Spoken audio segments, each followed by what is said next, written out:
ગુજરાત વિધાનસભાના સત્રના બીજા દિવસે ગૃહમાં કોંગ્રેસના ધારાસભ્યોએ હોબાળો મચાવ્યો હતો। રાહુલ ગાંધી પર થયેલા પથ્થરમારાને લઈને કોંગ્રેસે હોબાળો કર્યો હતો અને બનાસકાંઠામાં સર્જાયેલી પૂરની સ્થિતિનો પણ મુદ્દો ઉછાળ્યો હતો। ધારાસભ્યોએ કાગળો ફાડીને ઉછાળ્યા હતા તો ગૃહમાં કોંગ્રેસના ધારાસભ્યોએ નારાબાજી લગાવી હતી। જોકે વેલમાં ધસી આવેલા કોંગ્રેસના ધારાસભ્યોને બહાર કાઢવામાં અધ્યક્ષે આદેશ પાઠવ્યા હતા તો કોંગ્રેસના ધારાસભ્યોએ ગૃહમાંથી ઉચ્ચ સૂત્રોચ્ચાર કર્યા હતા અને કોંગ્રેસના સભ્યો ગૃહમાંથી બહાર પણ નીકળી ગયા હતા।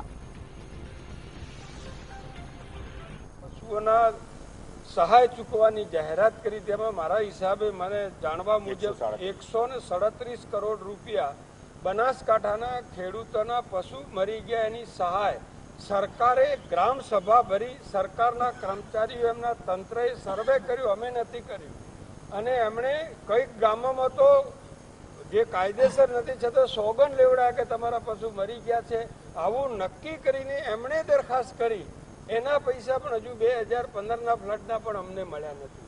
મહેશભાઈની નોટિસ ઉપર અમારા બનાસકાંઠા જિલ્લાના ધારાસભ્યોને એમને એવું સૂચન કર્યું કે ભાઈ તમારે કોઈ રાજકીય અવલોકન નહીં કરવાનું।